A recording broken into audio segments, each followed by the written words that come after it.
Each year, Microsoft Research hosts hundreds of influential speakers from around the world, including leading scientists, renowned experts in technology, book authors, and leading academics, and makes videos of these lectures freely available.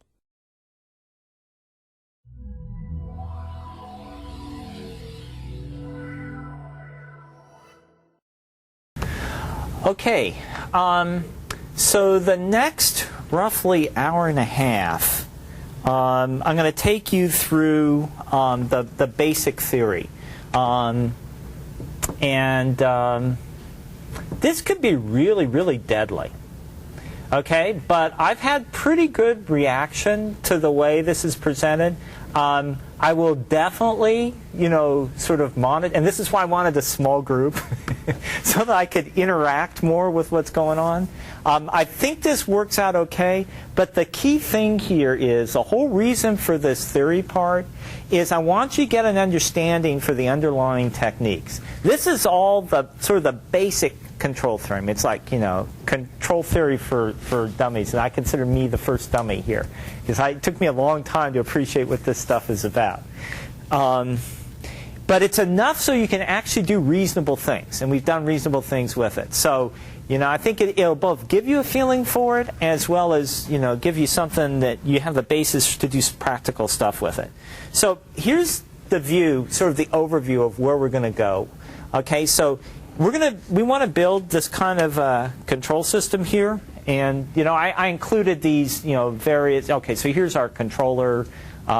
This is a time, what's called an ARX model, autoregressive moving average with an input, or autoregressive with an input there. That's something you can control. And here's the sensor. That's what we used in Lotus Notes. So what we want to ultimately do is be able to design the controller. And in order to do that, we're going to have to get this theory under our belts. And there are basically three parts to the theory. And we're going to go through the first part. Well, actually, I guess we're going to go through all three parts between now and lunch. All right. So the first part is these E of k, the stuff that varies with time, what we call the signals, whether it's the control error or that measured input, like the max users, how that changes, or this is the true RP season system. This is the measured RP season system. So in order to analyze these what are called signals, these time-varying functions, we're going to need a certain technique under our belt, something called Z-transforms. Who's heard of Z-transforms or used them? Okay, great. I think we have a fairly intuitive way of approaching this that I believe will make a reasonable amount of sense. Okay, the next thing we need to do, once we have that, we're going to talk about the systems themselves. So what a system, in this case, is something that takes a signal as input and produces another signal as output. So there's some sort of transformation that goes on. And this is where we're going to have mechanisms for understanding how things are affected over time by a system. So for example, if I change max users, there's some time delay before then I start seeing some effect on RP season system. The third part of this is, and this is the one that's, I think, more intuitive to us, is how do you sort of deal with blocks of systems? So I've got, these two systems, and these three right here. I can combine them together into one large system. And there's ways you can combine and separate things so that, in essence, it's sort of a logical, logical partitioning and combination of things. So composition of components. So those are the three parts to it. Let's start out with the signals part. All right. Okay, so here's the kind of thing we've got. We've got all this stuff in time domain. The problem is that dealing with stuff in time domain per se is going to be very painful for us if we want to do analysis. We can do simulations like we did with the spreadsheet. But if we want to do some sort of analysis to do some design and get some insight, it's going to be a little bit more painful. So for now, I'm going to come up, show you some simple examples. Here's this time domain representation. And what we've got here is, over time, like the signal y of k, what we're saying is that this has a value of 1 at time 0, 3 at time 1, and so on. And we could represent it like this. But it's a very cumbersome way to try and do an analysis. All right. So the Z-transform it's going to seem almost like a sleight of hand what it does. What it does is it takes that time representation and it represents it as a sum. So we went from really a list to a sum. It's really all that happened here. Okay? So what happened here is that the value of y at time 0, which is 1, that's 1 times z to the 0. We essentially encoded that 1 as the 0th exponent of z. 3 at time 1, that's 3 times z to the minus 1, and so on down. That's all that's going on here. That if we were saying that we're going to represent this list as a sum of z terms to a minus exponent. And by doing it this way, it turns out that it's going to just make our analysis much, much easier. So before I go on too far about how it's going to make it easier, let's get more of a feeling for this representation. All right, so one observation of this is that we'll see that z, its sort of intuition is it's a shift operator. So that what that means is that if I multiply like this term, 3z to the minus 1, if I multiply that by z, I get 3z to the 0, right? That means that 3, instead of occurring at time 1, it occurs at time 0. Well, that's sort of nice. I mean, right away we've got something to sort of play with that's a little bit easier than a list. Similarly, if I multiply, let's say, 3z to the minus 1 times z to the minus 1, well, now I get 3z to the minus 2. So now the 3 happens at time 2. Well, that becomes a delay operator. So now we have ability to move forwards and backwards in time. And that's a very, very useful thing for us to be able to do. All right, so the formal definition of z, which requires some z has multiple interpretations. I'm going to mostly use these, but it has obviously a mathematical interpretation. You have to make sure that this is within a region of convergence. You know, typically you want z to be within the unit circle. And so this would be the formal definition of the z transform.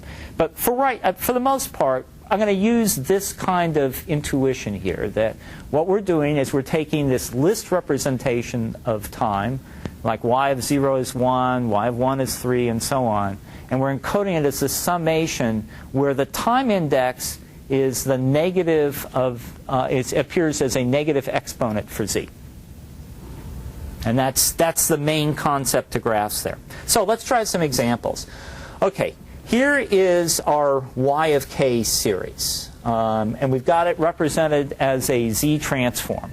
So what we said is that the z transform is minus 2 plus 4 to the z to the minus 1, 5z to the minus 2, minus 3z to the minus 3, 4, and z to the minus 4.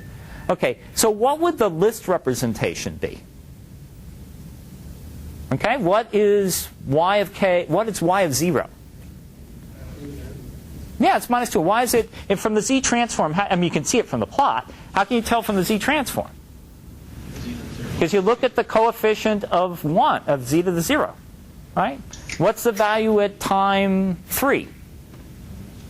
And you can tell directly from the z transform, right? I mean, just look at which term, the coefficient of the term that's z to the minus 3. All right, so then the shift, like I talked about before, you multiply by z. Okay, so you can see the effect. If I multiply by z, okay, so I drop anything with a positive exponent of z, because that's actually occurring before my time index starts. That would be like time negative 1.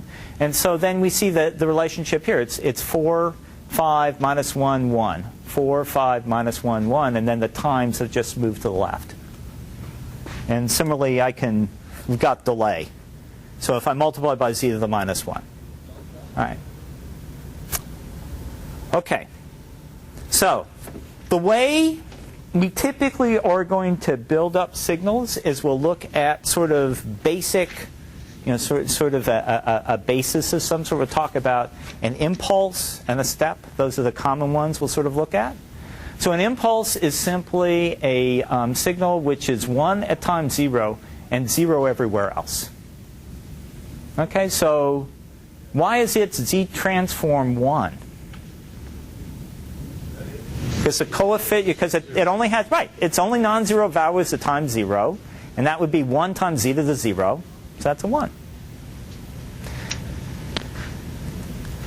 All right, so another way of looking at this z transform here would actually be as a bunch of impulses that get delayed. So the signal, what we're really doing is we've got a sum of impulses. So at time 0, we've got the -2, and that's just this z transform right there. That's 1 times -2. At time 1, we've got a 4, which is really an impulse that's been delayed. So we multiplied by z to the -1. It was delayed by 1 step. Z to the -2 means it was delayed by 2 steps. So that's another interpretation of this. All right. So now we have a step. A step is it goes to 1 at time 0 and stays there. So a step, its z transform, is basically it's a geometric sum. So we've got z to the 0, z to the -1, z to the -2, and so on. So you'll see something of this form. Yeah. Given that your z transform doesn't talk about what's happening prior to time 0, isn't this a level rather than a step? If the signal was 1 before, it's not a step. Yeah, I mean, okay, all right. I mean, this is a common terminology, but I mean, your point is well taken, right? I mean, no. It's an interesting. I never thought of it that way, but that's an interesting way. Yeah, you're right. Okay. Okay, so now we get to be a little bit more interesting. Remember the discussion before? We were looking at a lot of these models. We were talking about what do you look for when something settles? And you're looking for some sort of a decay, right? So we saw 2 extreme examples: an impulse where basically decays right away, and then this step where it stays at this level value. Okay, so now let's look at something that's in between. So here we've got that the value at time k is a to the k. So now if a is equal to 1, we've got this step, right? So then it's just going to always be 1.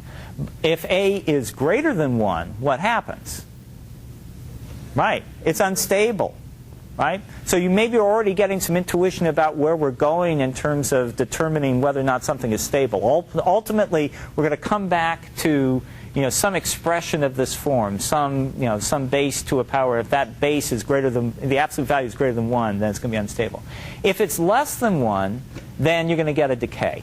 Okay, so this kind of representation, or this kind of signal here, basically what we're going to do is we're going to represent what goes on our system as sort of some combination of these sums, of these geometrics.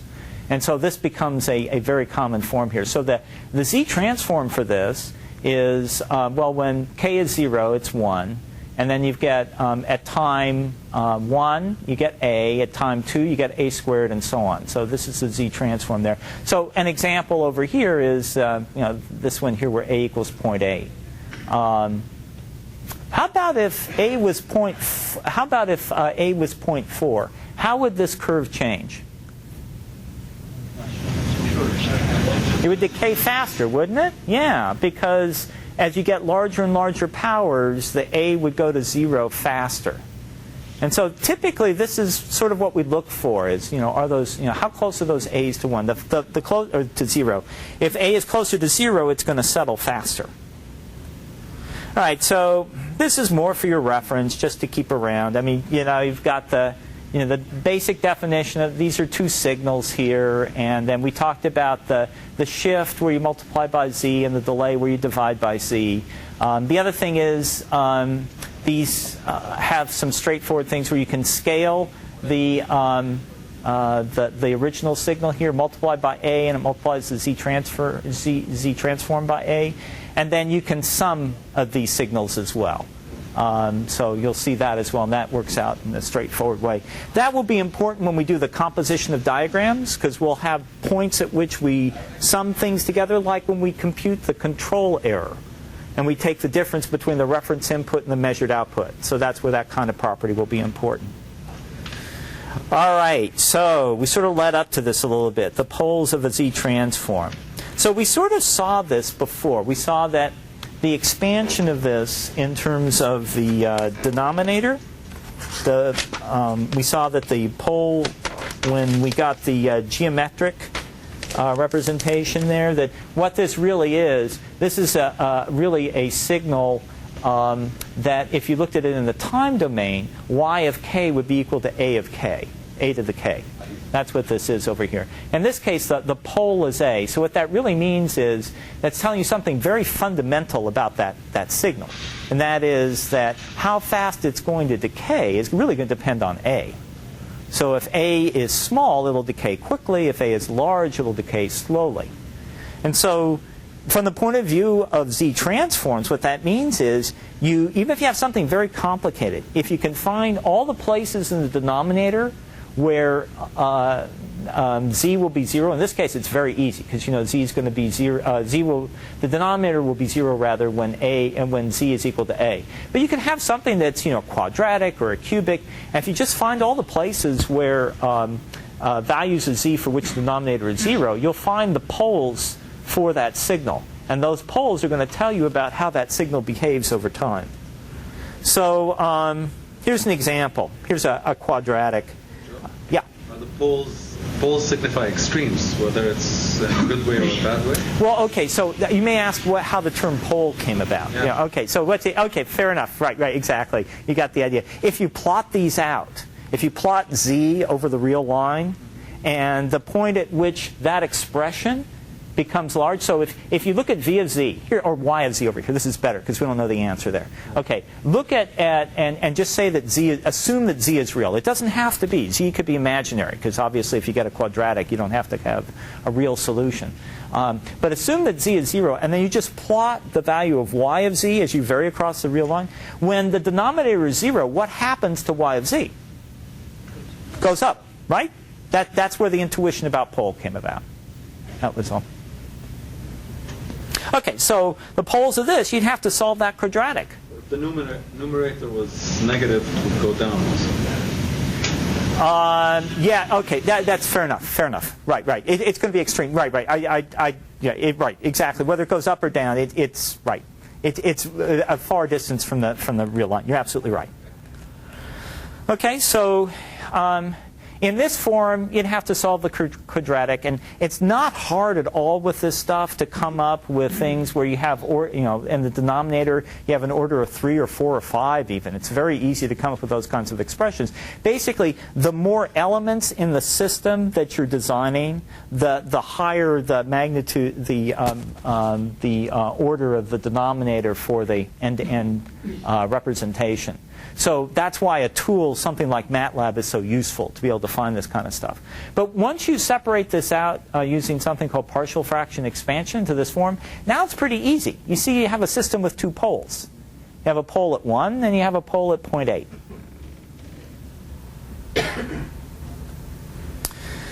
All right, so I think we sort of got this intuition before. If you look at this sort of geometric representation, we know that if most of this I think we already have. So smaller poles decay faster. System decays faster. If you get a pole that is greater than 1, it's not going to decay. It's going to increase. How about the behavior down here? Can you explain this, these oscillations? What's going on there? Exactly. It's an even or an odd exponent is what's happening. So if you have a negative pole, when the exponent is odd, well, then you get -1 times, -1 to an odd power, and that's a negative. If it's even, it's -1 to an even power, and that's a positive. So that's exactly what's going on there. So depending on where your pole is, you get different kinds of behaviors. Now, I'm not going to go into it in this short class, but you can also get complex poles if you have a denominator with order greater than 1. So a quadratic, for example, obviously you can get complex numbers.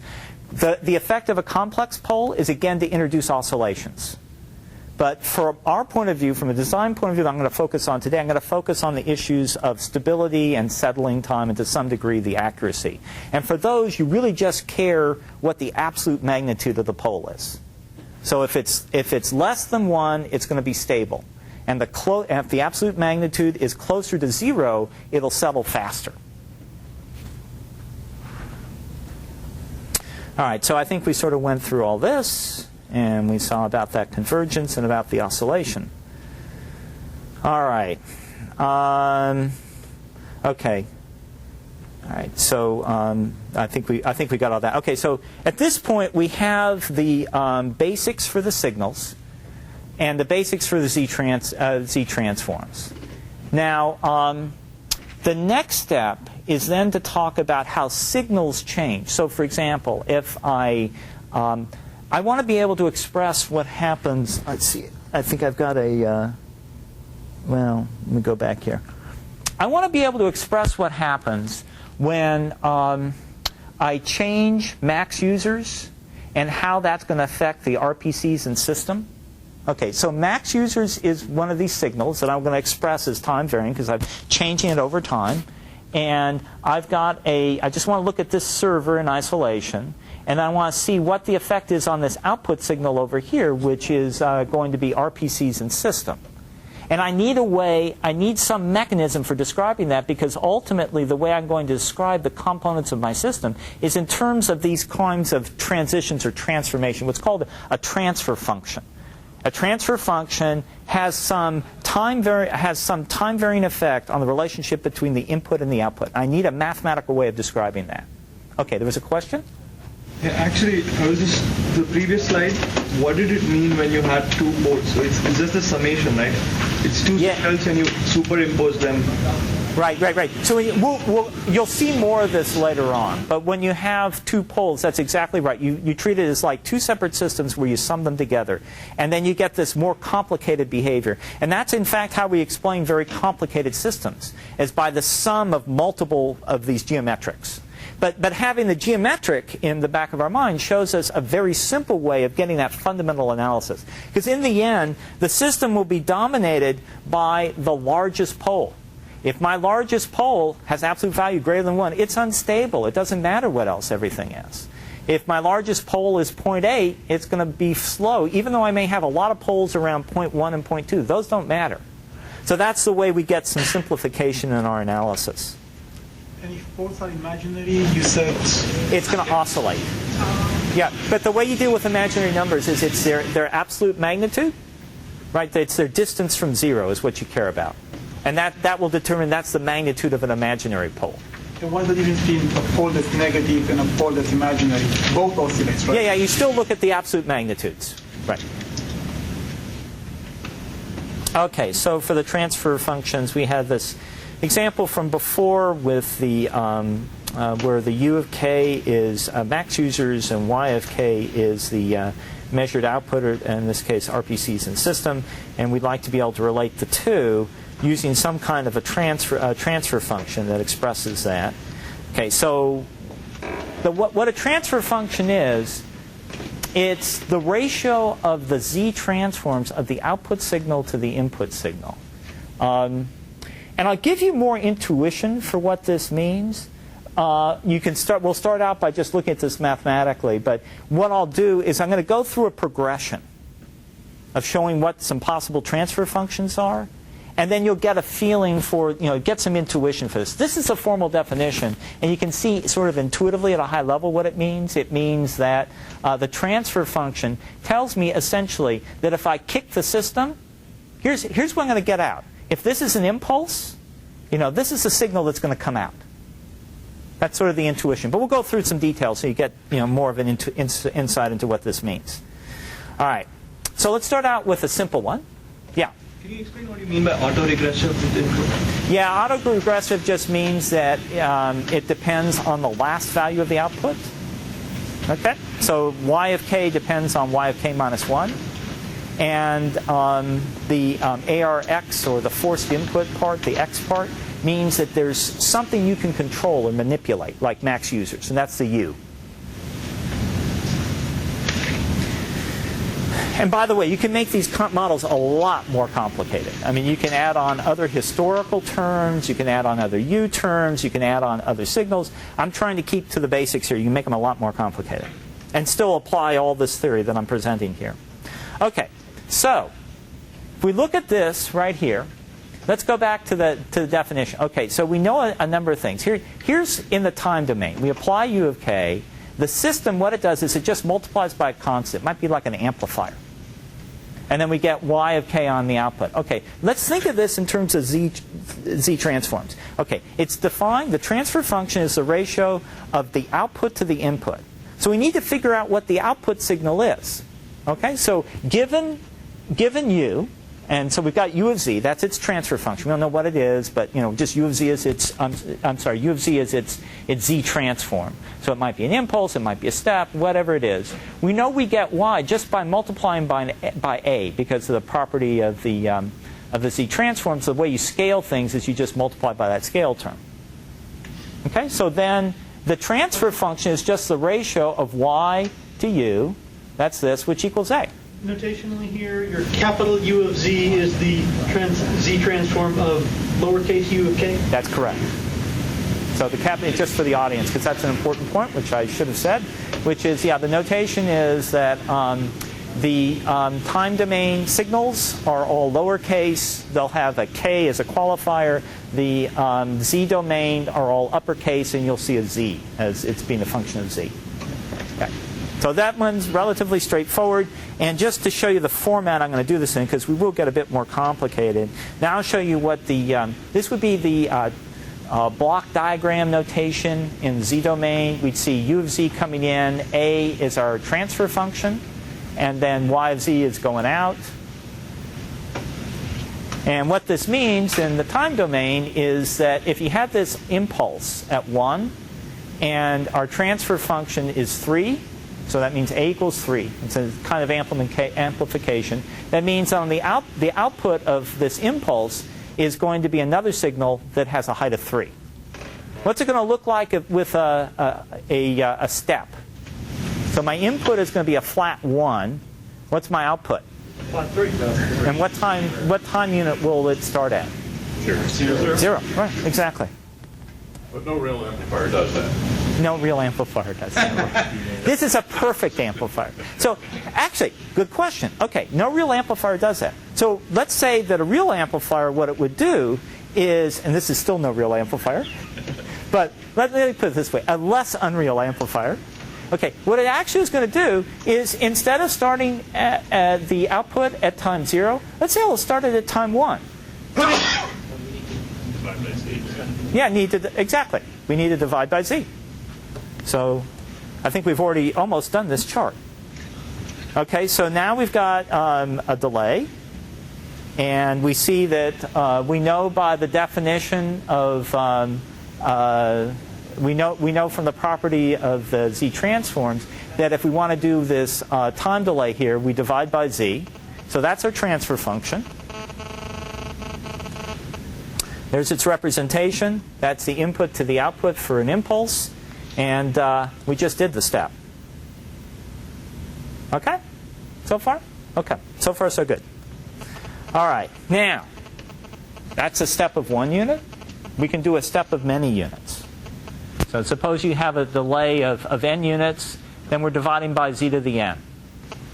And so you get a similar kind of thing, where now what happens is the impulse, you're delayed by, in this case, by 2, and then the step gets delayed by 2. All right, so I think we got the basic ideas here. Now, the way we can build this up is we can combine these various effects. So here's a delay of 1 time unit with a scale of a, same kind of logic. Gee, how do we get that output signal from the input signal? Well, we delay by 1 time unit, which is dividing by z, and we multiply by a. That means this is our transfer function. And here's the way that transfer function behaves. For an impulse, it delays it by 1, multiplies by 3, and then the step, we get that effect. All right, now we can throw in summation. So now it's starting to get a little bit more complicated. Okay, because we're going to have a few kinds of effects in here. So here what we've got is we've got something that's u at the last 2 time units, and they each have their own scale term, and we're adding them together. So we know from the Z transforms that if you add together the time domain signals, then you add together also the Z transforms as well.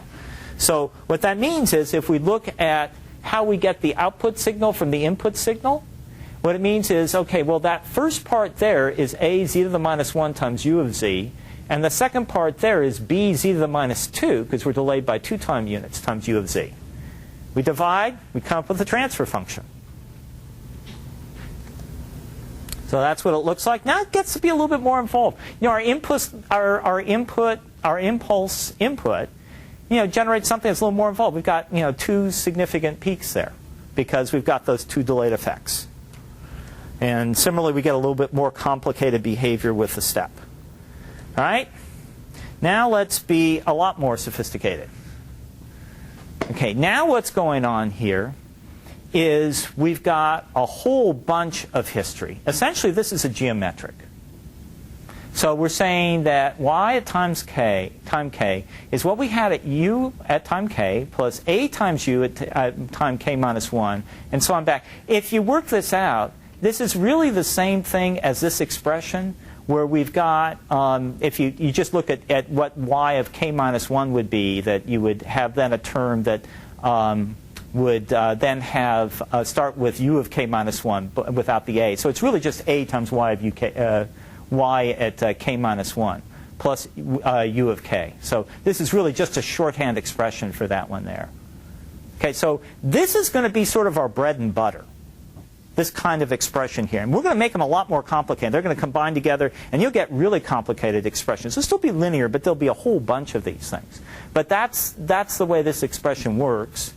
Now that's really a geometric.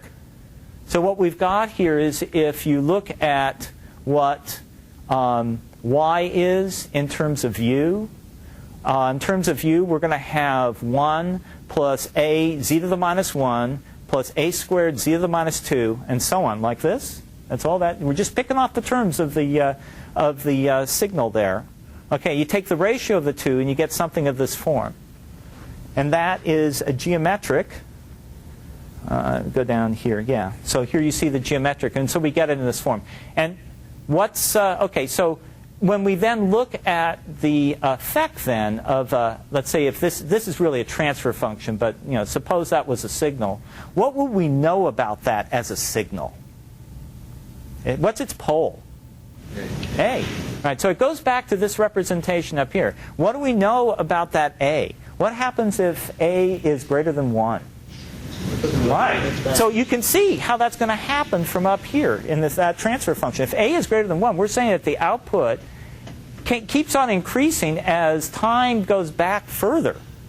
That's bad news. That's the butterfly effect, Butterfly flaps its wings, and everything around the world is affected forever. So that's how. So you would expect then that for a stable system, we wouldn't want to design a system like that, right? We might end up with something unintentionally, but we wouldn't want to design it like that. So what we want is those a's to be small, so we have a representation like this. So that's how you end up with this transfer function. And now you end up with things that a little more complicated behavior. So you get this impulse here at 1. And then you get this decaying effect. So one thing went in, and then we see signals that sort of ripple down for quite a while because of this sort of delay effect. And one common way that we have this kind of thing is if there's any sort of queuing in the system, which all our systems do, right? So then what happens is then you get this sort of residual effect where something is, you do something, it creates some queues, and then that persists for a period of time. And so physically, that tends to be what's going on with an expression like this. How's it going to look with a step? Okay, so here's an impulse, and we see the output of the impulse with this transfer function. Suppose this is a step. What's the output going to look like? Slower. Yeah, exactly. A slow convergence to something. Okay? So that will be the effect over here. And this would, I mean, we do, impulse is really sort of reflective of some kind of disturbance. You kick the system and then you got to let it settle. The step is more like I changed a control input. How long does it take to settle? So one of the things that's very useful here, a little bit of, and we'll get into this in just a minute, is if I have something here, like let's say this is max users, and I want to affect RPCs in system, which is my Y. So one of my key questions is, what's the relationship between a max users setting and RPCs in system? Okay, so what I want to do is if I hold myself at max users for a constant amount, nothing changes in system, what is the steady state effect? And so you can see this beginning to converge. So here I did a change, I did a step of 1, but the resulting effect for this system is it looks like I'm converging to something that's a bit around 2 or a little bit above 2. That's something called steady state gain, which is another important sort of property you're concerned about in a system, and it's something that we can actually get out of this kind of analysis. What is that value controlled by? So why didn't it converge to 3? I'm sorry, what is which value controlled by? The value you converge to. Oh, it's ultimately what it's controlled by is it's the nature of the transfer function. You've got this sum of terms over here. And what you're doing is, because of the A, the value of the A, you ultimately are going to then sum up a whole bunch of effects of that impulse. Sure. So in that case, say for example, A controls both the rate as well as the value? Exactly. Exactly right. So that 1 there, the difference between 2 and 1 is the coefficient from U of K, right? Sorry, the difference between 2 and 1? Between 2 and 1 for the impulse in the impulse is 1 and the result is 2, you mean? Right, on the step function there, right? Oh, from the step function there? Right, we converge to 2, right? Yeah, something around 2, probably a little bit above it. Right, so the difference there, that 1 difference, is that the coefficient for the... No, it's more complicated. Wait until we get to steady state gain. You'll see how that works. Okay. All right, so then you can make these things a lot more complicated. I mean, here's an example of something. This is not terribly complicated, but I mean, here's a transfer function. So, we could put in an impulse or a step. I mean, in this case, we're putting in an impulse, and then we see what the output is over here. It's some sort of complicated decay that comes out. And if we want to explain that, actually, I'm so glad that not many people printed out the notes. This is great, so I can surprise you as we go. This is good. Okay, so we see what the decay is here. All right? I mean, we see a few things which are sort of interesting, which you can already analyze. All right, so one of the first things is look at where, if we look at this signal, look at where we have a delay, right, of one time unit. And then we see it starts at 0.1 and decays down. All right. So what do we know about that rate of decay? I mean, that looks like it's relatively rapid. What would you expect once we looked at what property of the transfer function do we want to look at to understand that? The poles, right.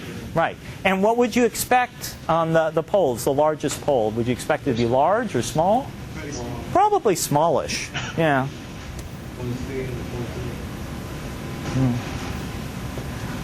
So it gives you some intuition about the relationship between the two of them. Right? So when you come up with expressions like this, to really understand what's going on, you want to break them apart like that. Once you get it in this form, you got it nailed.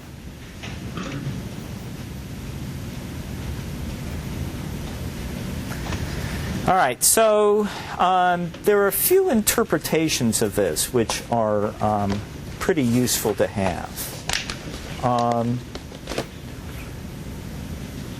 So one interpretation of a transfer function, so for example, let's look at this impulse here. Here's our transfer function. All right, so what do you notice about the output here, the output signal, and its relationship with the transfer function? So the transfer function, if I was going to, this is a transfer function. It's not a signal. It relates an input to an output. But it is a Z transform. And one interpretation of a Z transform is as a signal. Okay? So if we interpret that Z transform as a signal, what would the value of that signal be at time 0? 0. How about at time 1? 3. At time 2? 2. And after that? 0. Okay. 0, 3, 2, zeros. Okay. So this is one interpretation of a transfer function. It's the signal you get when you kick the system. If you give it a unit impulse, the output of that is going to be the transfer function. Okay, so that's one interpretation. And that comes very direct. I mean, this is a trivial kind of proof here. So we know that G of Z is the ratio of the output to the input. So that means that the output is G of Z times the transfer function times the input. If this is 1, then this equals that. All right, straightforward. All right, this is another interpretation, which is extremely useful. There is a relatively straightforward relationship between the time domain representation of a transfer function, a time domain ARX model, and a Z transform. For Z transform or the transfer function representation. Okay, so here's G of Z, which, in simple case, Z over Z, Z minus 0.5. So what that means is that if I sort of sort this out and just multiply through, so if I multiply, let's say Y of Z equals U of Z times Z, and Z minus 5 times the Y of Z, so I get this over here is going to, right. Okay, I'm sorry, I skipped something over here. So what I end up with is that Z times Y of Z is equal to 0.5 Y of Z times Z U of Z. So let's think this through. Y of Z over here, that's just Y of K, little y of K. This one right here, ZY of Z, what's that? Right, it's YK plus 1. And this? Yeah, UK plus 1. So if you make those simple substitutions, so given a transfer function of almost, as long as it's in this polynomial form, where you have a polynomial of Z in the numerator, a polynomial of Z in the denominator, it doesn't matter how complicated it is, how many powers there are, or anything like that. It's easy to get from the Z transform representation or the transfer function representation to the time domain representation. So I started out with this, and I make this kind of association where ZY of Z is YK plus 1, and so similarly ZU of Z is UK plus 1. And then we know what the effect of the constant is. So we end up with this expression over here, and you just subtract all the k, subtract 1 from time, so just reset your time, and you get this expression. That's an ARX model. So that's pretty nice. That means given an ARX model that gives you this time representation of the signal, you can immediately get the Z transfer. You can immediately get the transfer function. Or given the transfer function, you can immediately get the time representation. Okay. It also means, as a result, that worst comes to worst, you get a transfer function. It's pretty easy to simulate. All right, so this goes through all the details about how you go through it. I'm not going to, let's see, we're going to noon. Yeah, no, I'm not going to go through a lot of details here. I think this makes sense, at least at a reasonable level. You have the notes to go back to, too, and just treat these notes as something then that, okay, so this is another example of the same thing. I'll go through this one just real quickly. Okay, so what is the transfer function for this time domain representation? Okay, so let's just go through it step by step. I'm just going to go through term by term and ask. Okay, so what's the what am I going to use in the Z domain for Y of K plus 1? Z Y of Z. How about for 0.8 Y of K? 0.8 Y of Z. Okay, 0.272 Y W of K. 0.72 W of Z. Right, 0.2. It would be 0.72 W of Z, and 0.66 W of K minus 1. Versus Z minus 1. Okay, 0.66, yeah, divided, right, z to the minus 1 times WZ. And that's all there is to it. And then you do a little bit of algebra. And now you got the transfer function. So it's a really trivial thing to come up with when you have it in that form. All right. Oh, this is an interesting thing to go through. Okay. And I'm so glad you don't have notes. Okay. Now, we've seen what these transfer functions look like, right? It's a polynomial of z in the numerator divided by a polynomial of z in the denominator. Right? That's what a transfer function is going to look like in this theory. Okay, so I did this in a very general form where you get a power of z in the numerator and a power of n in the denominator. Why is it that you've got to have the order of the denominator, or the n, has to be greater than or equal to m in the numerator? Time machine. You can go back to the future. Exactly. You guys are too good. Okay, let me explain that to everybody else who maybe didn't have this seated. Okay, so if you do this transformation into the time domain, because that's what this is all about. This is done in the same straightforward way as what we did before, where a of an, z to the n, is a n y of k plus n. Okay, and then what we do is we just readjust time, so subtract n from time. Right? And now what we see here is that if m is greater than n, then we subtracted n out here. That was our transformation on time. If n is greater than m, if m is greater than n, then this difference is going to be positive, which means we have an output at time k that depends on an input at sometime in the future. Which make great control systems if you can get it. Well, yeah. I mean, what I call it is a psychic system. All right. So we're still trying to. If anybody can design it, we'll patent it. So that's good. So this goes to show one of the nice things about this kind of thing, and I think one of the reasons why these techniques have gained a lot of appeal, especially to like practicing mechanical engineers, is that there is so much intuition behind this stuff. It gives you a lot of insight into what's going on. It's not just the math as things come through and you're grinding out numbers. It's also sort of, wow, there's something wrong here. I have the order of m greater than n. That's not going to work. All right, so we talked about poles. Poles apply to transfer functions too, and same observation as with signals. You do it exactly the same way, and just like with signals, poles are going to determine stability, overshoot, settling time, all those properties. And it's all typically we're going to see things that it's based on the geometric. So let me explain this messy plot, which is really another way of describing what we've really already talked about. So this generalizes things a little bit. It's looking in the imaginary plane, because we talked that poles could be imaginary. All right? So if we stay on the real axis here, which is really what we've been looking at, let's see what the effect of a pole is. So here's 1, here's minus 1. If our pole is at 1, we get something like this. It's called marginally stable. It's just, it's something very, very large. It's constant, very, very large. Okay. If we go greater than that, we're going to increase without bound. If we go less than 1, what's going to happen is we get these oscillations. And then in this case here, it's an oscillation without bound. The effect of an imaginary pole is that if it's within the unit circle, you'll get some oscillations, but you'll converge. And outside, you get the oscillations, and you don't converge.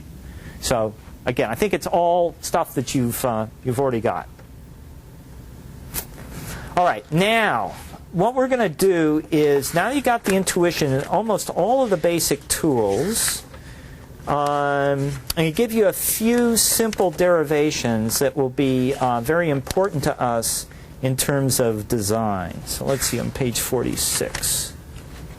All right. Yeah, in terms of design. Okay, so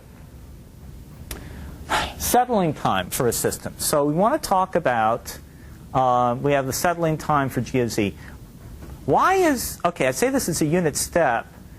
And remember why that's the Z transform for the unit step? Remember, it's a unit step has at time 1 it's 1, at time 2 it's 1, and so on. So it's really just z to the 0 plus z to the minus 1, and so on. So it's a geometric, and that's why we've got that there. That's the input. The output we don't know because we don't know what g of z is. All right, so the formula, which let me tell you how this is obtained. If you assume what we're looking for is you're looking for how long it takes to reach the steady state value. Okay, so let's make the simplifying assumption that the only thing that really counts is the largest pole. So now we have a very simple system. It can be described as a geometric because we only have one pole. Okay, so if we make that simplifying assumption, it's relatively straightforward then to talk about I can get within, how long does it take for me to get within 2%, and minus 4 is the natural log of 0.02. That's where the minus 4 comes from. How long does it take me to get within 2%? And it turns out, if you do some relatively simple math, that this is the answer. I'm not going to go through the details of the math. If it's not in the notes, it's certainly in the book. I can even give you drafts of the book if you want. But this is a very simple formulation, so that once I know what that largest pole is, I can figure out the settling time in a relatively straightforward way. The assumption is basically that the largest pole is significantly bigger than the next largest pole. So largest pole is really largest. If you have something like 0.75 and 0.74, it's not a good approximation. But if it's 0.75 and 0.5, it's pretty good. So it depends on and it also depends on exactly where your poles are. But it's a very good rule of thumb to work with. So if you actually have a first order system, so here's a first order system. So that means that you just have one pole, in which case if we apply this and we look at the log of 0.5 and you divide that into minus 4, you get the settling time should be 6, which is about right. It's about 6. If you get a more complicated system, so this one over here, we have poles at 0.43 and 0.8. Well, 0.8 is a lot bigger than 0.43, so this should also be pretty good. It says the settling time is 18. So here, I guess we're also doing a level there, a step. There's about 18. So eyeball it, it's not too bad. So what this does is, remember that the whole reason for going through this discussion of Z transforms and transfer functions was to give us some quantitative techniques so that we could do system design and actually design controllers that had properties we cared about. So settling time is a key property. And now we know that if we can get something, if we get to describe our system as a transfer function, then we know how to compute its settling time. And typically what we'll be doing is we'll describe the system as a transfer function with like a variable or two in it. And those variables will represent the controller design parameters. Remember the K sub P that in the early example? That's exactly what this will represent. And so we'll be able to then solve for settling times. Is there yes. an algebraic technique if you have two poles that are close together? Is it like the sum of the squares of the square root, or is it more complicated? I don't know. I'd have to think about that one. We'd have to look at it. It's not. It was no. It'd be a separate discussion. All right. Now, this is the other property. Okay. So settling time and stability, and actually to some degree overshoot, but certainly settling time and stability are going to be determined by the poles. Overshoot is actually also determined, but it's a property of imaginary poles. You're not going to get it unless you have imaginary poles. So, since we're not dealing with imaginary poles, I'll just mention that in passing. So settling time and stability you get from the poles. The accuracy, remember that relationship between the input and the output? Whether it is with the our simple example, we're trying to set the reference as 200, and we kept on getting things that were much lower. Accuracy is determined by something called steady state gain. And what it means, the steady state gain is if you look at y sort of at the end and u at the end, so the infinite values, that ratio is steady state gain. So it's basically if I kick it, how much does it amplify or drop it? Okay. G of 1 turns out that whereas G is the Z transform, is the transfer function, that at 1 turns out to be the steady state gain. Now I debated whether or not, how much detail to go into this one. This was not something, I mean, it's not a hard thing to see, but it takes much more than 2 or 3 lines to go through it, to explain it. And I figured that at 11:25 or so, your patience for this part would probably be wearing thin. So I didn't want to go through that. I'll be happy, if someone's interested, we could talk about it more. But that's what steady state gain is. And this is another important part. But again, if you have the transfer function, this is a very easy thing to calculate. Before we go on, though, let me talk a little bit about the value of this, because it came in some surprising places. You remember the discussion earlier on about the way we were measuring RPCs in system for Lotus Notes. So we had this log that we would then look at, and then it was sort of dated because you didn't get the information until the RPC completed. So one way of sort of assessing or quantifying the accuracy of this sensor was to look at steady state gain. So when you think about it, here's what it is. It means that if I actually knew what the RPCs in system were, that's my input signal, the true RPCs in system. That's my input signal. My output signal is what the measurement system tells me. Okay? The ratio of those two is a kind of gain. Now, it'll be less than 1, and sometimes more than 1, but on long term it'll be less than 1, because I'll sort of always, if I look at this from the point of view, if I kick the system and then what happens, so I've increased it and then it takes some time before the output really shows up. That gives me some way of quantifying the accuracy of the measurement system. And so one of the things that was sort of interesting to us is this trade-off between accuracy and timeliness. Because if I waited longer to sample the log, suppose I sample it every half an hour instead of every minute. Well, if I wait a half an hour, the edge effects are smaller because I don't have as many transactions in flight. They will have completed. And so I'll have a larger fraction that have actually completed. So I get a much more accurate representation of the system. The problem is, it's as the system was, right? Where I want to control as it is. So that's sort of an inherent trade-off that you've got, is the relationship between accuracy and timeliness. What happened to us, our conclusion was, you're much better off being timely than accurate. Those delays are really, really problematic. But in different situations, you might come up with different conclusions. Yeah? So is that particularly true in systems that have highly varying load from some other thing? You would think so. Yeah, exactly. You would think that that would be the case. On the other hand, and that's actually a very interesting point, if you had a system or times for a system where you could count on something being more stable, like you're doing some sort of long-range optimization of some sort, moving around big things like rebalancing disks, something like that, heavy-duty stuff, right? You want to work over a longer time frame because the cost involved is significant. Whereas if you're reacting to the short-term stuff, doing admission control, doing buffer pool management, you may want to do it differently. But I think that, and again, I think that these kinds of tools, very simple tools, can provide a mechanism to help us. All right, so here's some examples. So suppose you do suppose you have a step input and then your steady state output is 0.2. So if you calculate steady state gain here, so this is just a matter of observing the sequence over time. If we apply this rule here, G of 1, so 1 over 1 minus 0.5, you actually come up with 2. So it's sort of a neat little thing. Okay. Sure. Mostly clarifying questions, just going back quite a bit, not just on this slide. Now, when you start formulating this problem, do you usually start in the Z time domain, or do you start in usually in time rather than Z? You start in the time domain almost always. So, and this is you typically formulate by observing what you built, or you say, here's how I want it to look like? You can do both.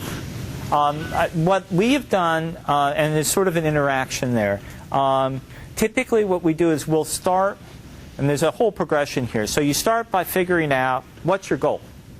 You're trying to regulate something, You know, like I don't want too many users as a mission control type thing. You're trying to optimize something.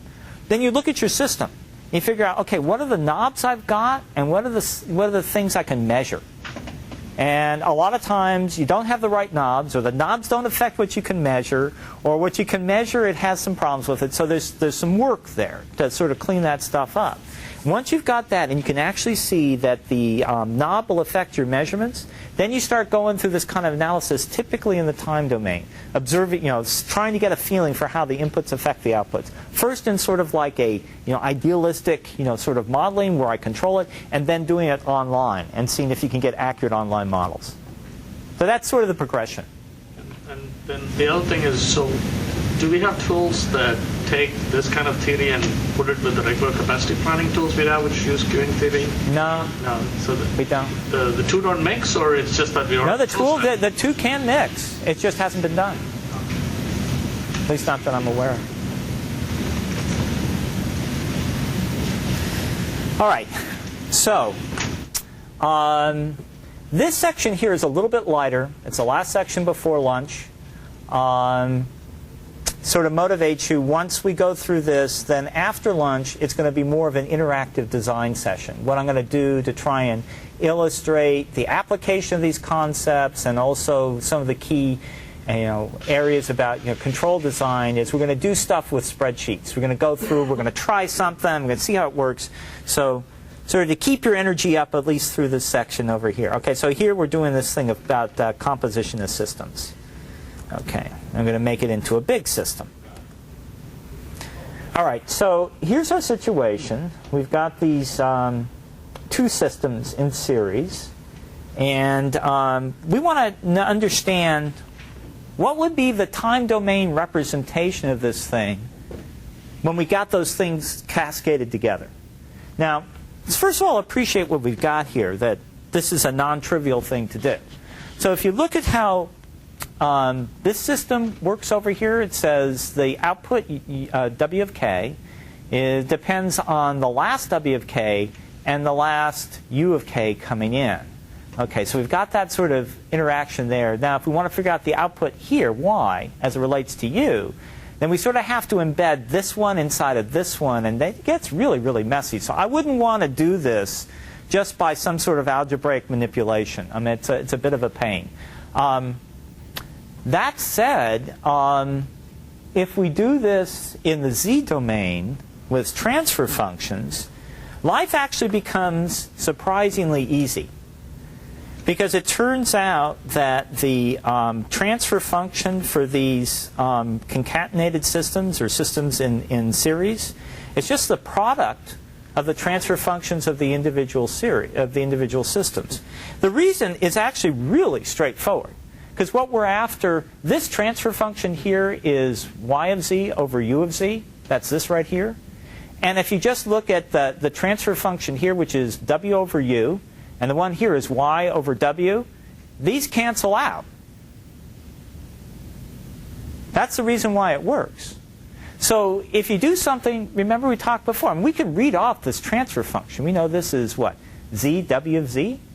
We can read this stuff off and put that in there. It's got the time domain. We can put in the transfer function there. We put in this transfer function there. You can take the product of that, you got that over there, and we can easily translate that back into the time domain. So it's almost like magic to some degree that you can do that, but it's very cool. I mean, it's a very strong thing to be able to do. Okay, now we're going to generalize this a lot. Okay, so remember our initial goal here was to be able to analyze control systems and feedback loops. So here's a bit of a generalization of what we looked at before. We still got the controller, we've got a target system, we've got a transducer. Typically, I'll use capital G of Z for the transfer function of the target system, capital K of Z for the controller, H of Z for the transducer. In addition to the reference input, we got some other things here too that are sort of important to us.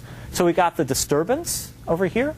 Now, the way that's represented here is it's saying that if you give this system some U of k, so like sending max users to a certain value, there's something you don't know, some gremlin behind the scene that's going to distort it. And the way it distorts it is this d of z, which has, it's going to add things to it. If that's not the right representation, we need some other representation. But this is a good way of sort of thinking about it. And you can see then the effect of that disturbance. Similarly here, it may be that we're doing fine in terms of controlling the system, but the problem is we've got some sort of noise or translation of what happens with the measurement, like that Lotus Notes log example, right? Where because of the time delays, we got something else that affected it. Okay, so what we've got here in terms of transfer functions, we've got potentially several things that we're interested in. So here's that same system. One way of looking at this is to say, this is really all one big system. I mean, it's got several parts to it, but it's really all one big system. And what I'm really interested in is the ratio of the measured output to the reference input. So if I set my max use, if I wanted my reference value to be 200, is that really what I get in terms of RPCs in system? And if that's correct, if the reference output is equal to the, if the reference output is the same as the measured output, then that's good. I mean, the other thing that I'm interested in is if I change something, either the disturbance or the noise, I want to see how quickly the reference output, the measured output then will converge. So you talked about the NZ being representing that delay. Yeah, NZ is going to be noise, right? Right. It could represent, right? It could. It can't represent. No, it's not. Contribute a Z factor. Yeah. No, you're right. I misspoke there. You really need another system in there. You need a sensor system, and you're right. That's not a fair description. The delay would probably be in the transducer. It could be in. Well, actually, what I would do is I would make the target system consist of two blocks. You've got the real server, and then you've got the measurement system. That's what you should do. No, thank you for the correction. That's definitely a misspeak. Similarly, the measured output, who sees that? Well, okay, it depends on... In the Lotus, whatever. Yeah, right. That was invisible. That was invisible to us. Delay. Exactly. Okay, so let me repeat it, because this is a real important one. So here we've got a system where there's a true output, and then there's what you can actually observe. Right, so let's take the case of the Lotus Notes system. The true output was the true RPCs in system. It turns out after the fact, after we had all the log history there, we could figure that out because we saw the start times and the end times. The problem was in real time we couldn't get that.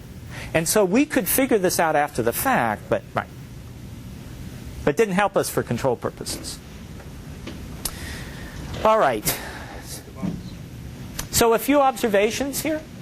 Okay, so this is one big system. We want to talk about the settling time of this system. We look at this transfer function, and we're looking for the largest poles. We know that system is accurate if this, the output we're getting here is equal to the input over here. So what that really says is that as the system settles, if t of infinity, little t of infinity equals r, then we've got an accurate system, which means the steady state gain is 1. Right? Because we've got that. So that's really neat, because we know we figure out steady state gain by looking at the transfer function when z equals 1. So we can get a lot of the basic properties that we're interested in. All right, so the observation here is we looked at one kind of transfer function from the reference input to the measured output. There are actually a lot of transfer functions that are interesting here. So this is the one we just talked about, and it's from this input to that output. There's also one from the disturbance. That's probably even more interesting to us rather than the change in the reference input, because we don't change this much. This is a policy. But this might change a lot due to workload variations, for example. So that's from this input to that output. And then we've got noise from this input to that output. Now, there's a subtlety here. When you look at this, you say, well, wait a second. That just goes right to here, right? Yeah, but it's more complicated than that, because you got this feedback here. You're going around, and it comes back again. Oh. All right. So what I'm going to do is I'm going to give you a flavor for how these things are computed. And then there's a simple summary of this that is really about all you're going to need to do. So the way you compute a transfer function is you pick your input, and you pick your output. So in this case, we're going to look at the reference input as being the input, and the measured output as the output. Everything else is 0. Now, the way we're going to figure out in the end those situations where we have many non-zero inputs is it turns out it'll be just the sum of these various transfer functions. So we'll get back to that later. But for right now, the only non-zero one and the only non-zero input is the reference input. Okay. So what we've got here is a bunch of equations. Now, I'll just read them off. We won't have to go through this more than once. Okay, so what we've got here, this W here, what it is that's the output. That's what happens after you take T of Z through H of Z. So W of Z is just H of Z times T of Z, because you've basically filtered that that signal here, the T of Z signal. E of Z, we know that that's the difference between R of Z and W of Z, and so on. U of Z is E of Z times K of Z, and then you can get T of Z as well. So if you throw all this stuff together, it's just a bunch of equations that you read off the diagram, basically. You come up with something in this form. Now, the neat part about this is that then if you look at these other transfer functions, one of the things that you notice right away is that although the numerators do differ, the denominators are the same. So what does that tell you in terms of stability and settling time? It's the same. It doesn't matter which one you're dealing with. And so you remember my comment before about I'm mostly going to talk about regulatory control, although it will apply to disturbance rejection as well, in terms of the settling time and stability. Now, it's a different story when you talk about accuracy, right? So that's clearly going to vary because that depends on the numerator and the denominator. So that's the observation there. Okay, now the other thing is, which we covered to some degree, we know that the system is accurate in the sense of T of Z equals R of Z, so the input equals the output, if FR of Z at 1 equals 1, because that means we have a steady state gain of 1. That means that the numerator equals the denominator. What do we want for disturbance and for noise? 0, right. We want those transfer functions to equal 0. Because that means then noise and disturbance has no effect. All right? All right. Yeah. You're saying you want it to be 0 because then we can analyze it, or you think that want it to be 0? Let me go back. The goal is for it to be 0. The goal is for it to be 0, right? Because then, if you had a system where those transfer functions are 0, you could apply any noise you wanted to it, and it would have no effect on the output. In the limit.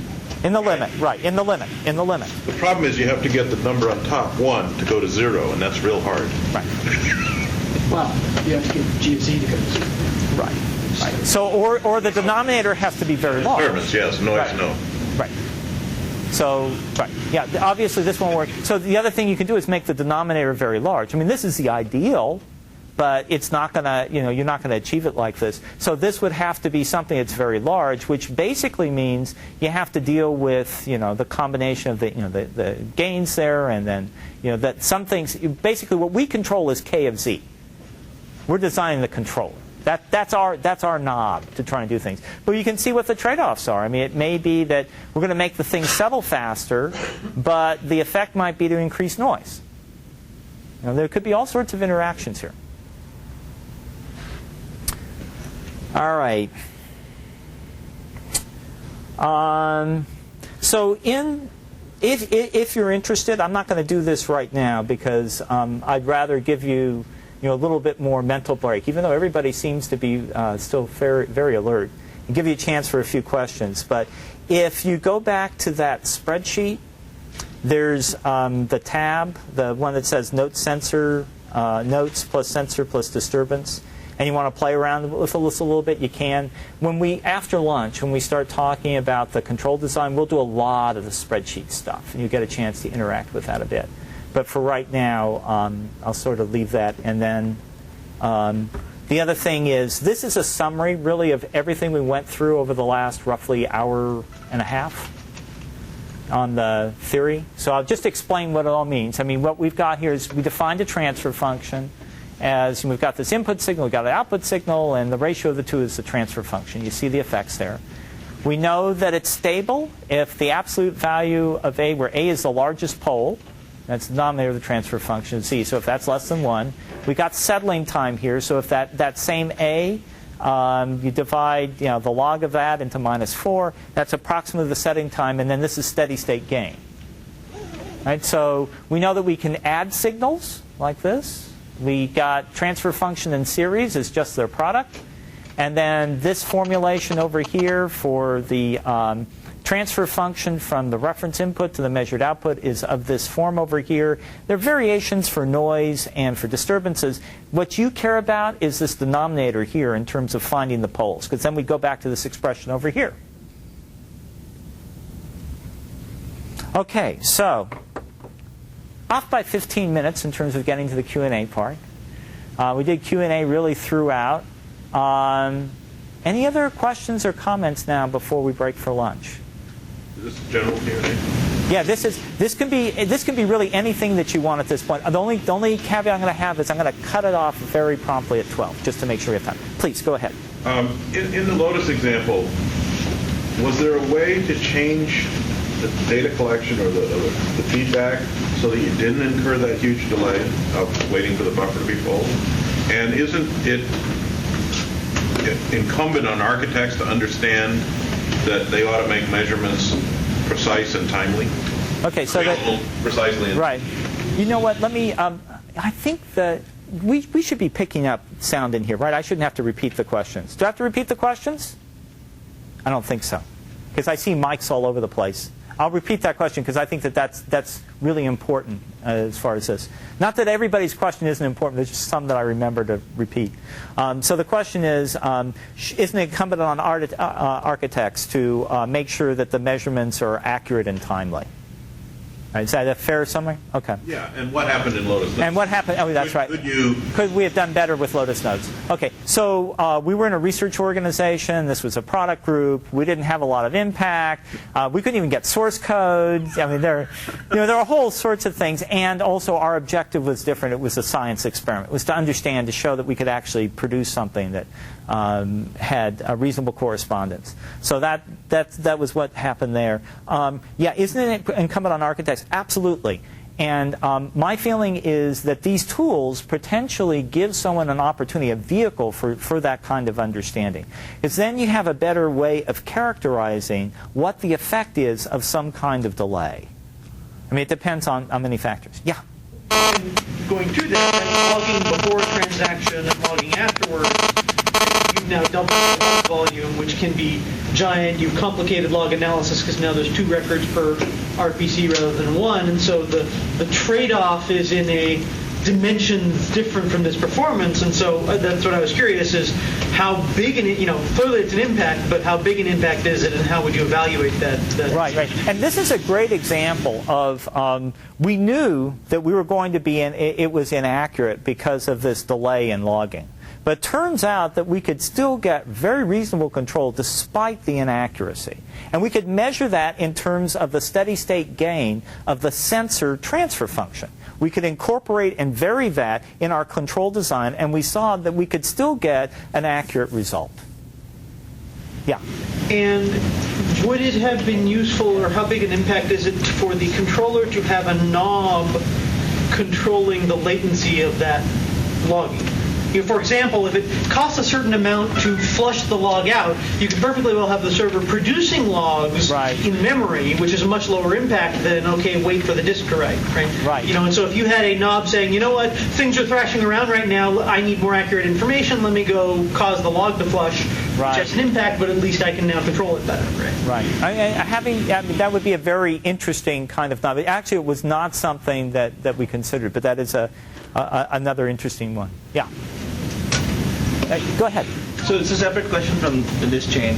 When you show the controller block diagram, don't you have to show 2 inputs there? One is from the error control, and one is the actual load which is imposed under the system? Well, in the designs that we're looking at, we actually did not do anything with trying to show or measure load variations. We're actually trying to have the controller compensate just based on that control error.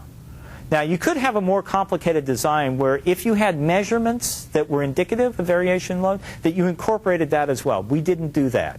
And this is another one of these trade-offs of how far can you get with a simpler system. Yes? I was going to say, in hindsight now, as a developer or someone who's in control of G of Z and its behavior as well, I think you don't have to take that for granted to try to control it. For instance, if your system is request-based and you're the one writing the code, the thread pool, you can probably eliminate some instability and essentially be changing the transfer function G of Z by deciding hard limits internal to the server, like not using thread pools that can grow without bound or things of that nature. It just occurred to me, I don't know if you absolutely, absolutely. I mean, one of the common design questions we have is, where are we going to put caches, right? Well, when you think about the dynamics of caching, that's very interesting. You got this warm-up effect, and then you hit these periods where, you've got a lot of hits, you've got a lot of misses.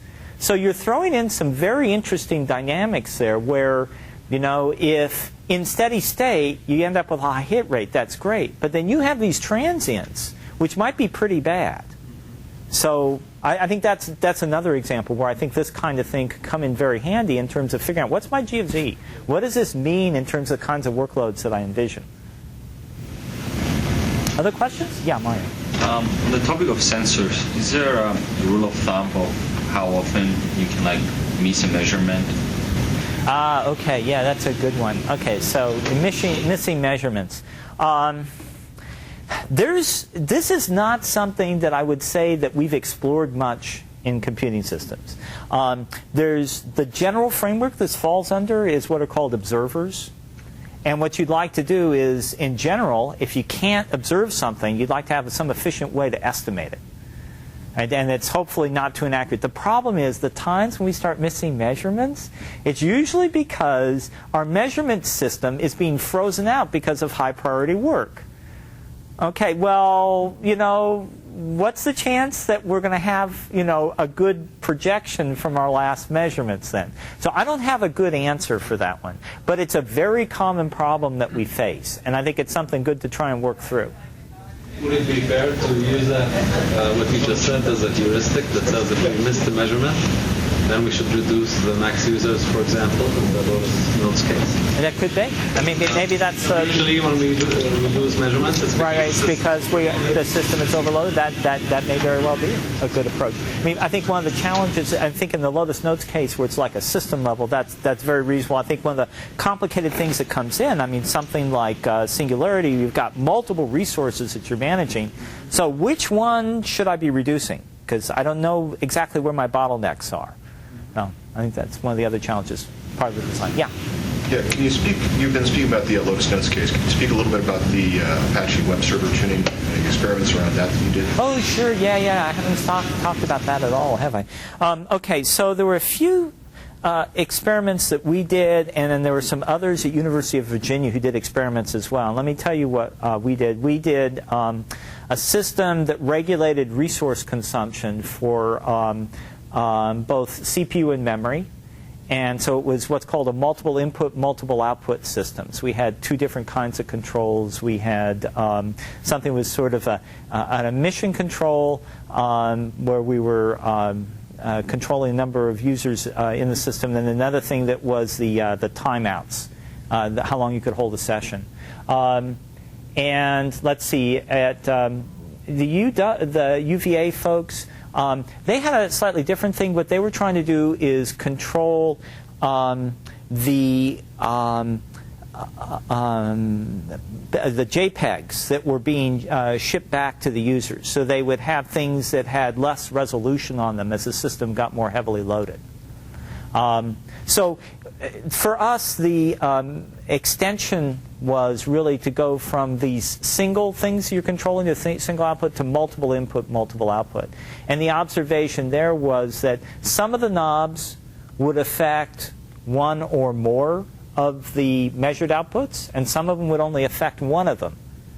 And so we had these sort of interaction between the controls. So, okay. Other questions? I have a question on that example with Lotus Notes. So you had a model of this server coefficients in it, point right 37. How did you get this? Okay, so how do we get the model for the how system? Stable they are? Yeah, and how stable are they? Well, those are good questions. So in the science experiment, what we did is we did a whole bunch of offline benchmarks. Because what we're trying to do is just see, can this stuff work? Okay, so that's how we got it. When we did the production features in DB2, both the memory model, the memory tuning, automatic memory tuning, and the utilities throttling, we actually incorporated a component that did online modeling using something called recursive least squares. And that was the way we got the models there. Now, we had to determine what's called the order of the model, like, how many times in history you're going to go back. Is it just one-time unit, two-time units? What the online modeling does is it estimates the constants. So like that, 0.43 and 0.47. That's what the online modeling does. Dynamically estimate the constants. Yep, dynamically. And so what happens is you dynamically estimate what the system is. Given that, you can automatically then figure out what the poles are end-to-end for different values of k, and then you figure out the value k you want for the settling time you'd like to see for the system based on that dynamic model. Then you change G. And you basically, right. Yeah, and you've in essence what you've done is you've changed G. Exactly. Yeah. Right. And you figured it out, you try and figure it out online. And this has its own set of challenges. It's a feedback system itself. Exactly. It's a feedback system in and of itself. Right. And the advantage of the theory in that case is it gives you well, first of all, it gives you a way of relating your model of the system to a controller design that will achieve an objective. It also gives you a way of sort of characterizing, well, how much would my system change before I have to worry about stability?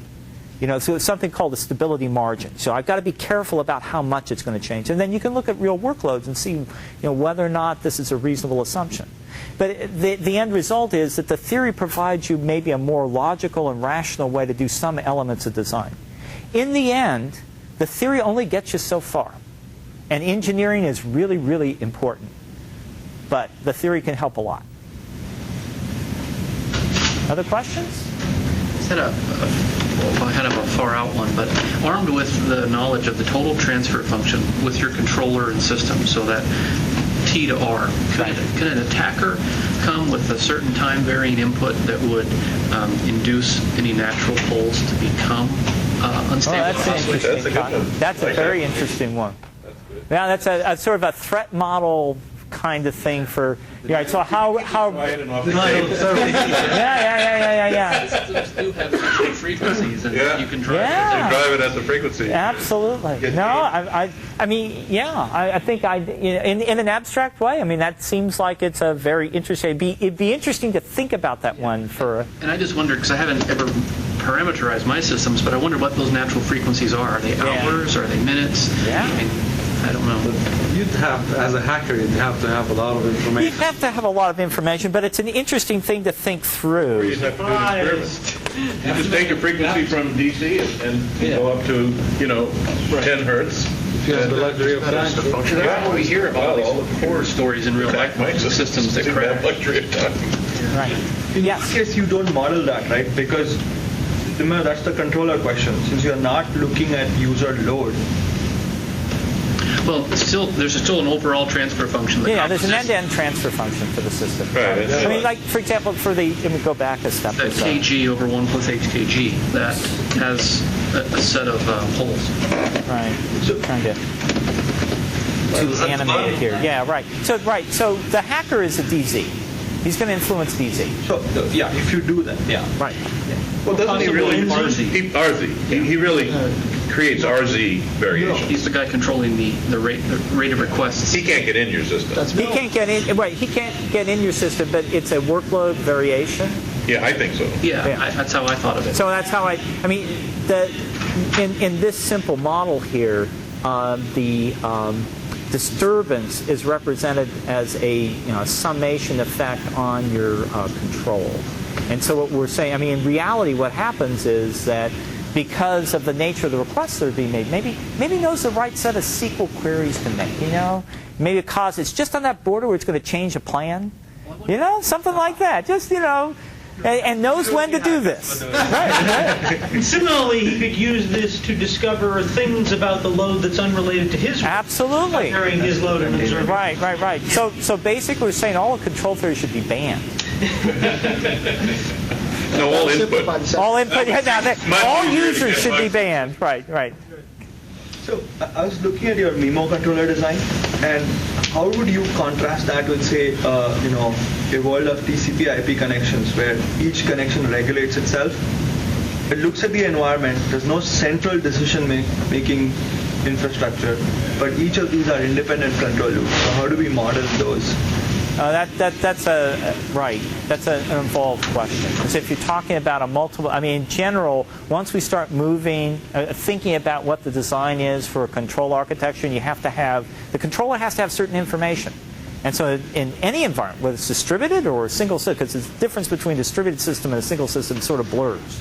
And so the question is, in order for the controller to get that information, even in the simple case, the difference between the reference and the measured output, what does it take to get that measured output to them? What's the delays involved with that? And if you have multiple of these controllers, actually, when we get to the singularity discussion, you'll get to see that as well. There may be multiple of these different controllers. And so then what are their interactions? Because they may have different views of the world at different times. Absolutely. Okay, it's 12 o'clock. Let's break for lunch. I'd like to try and get back here at 1. And then we can hopefully have fun with the control design stuff. Yeah.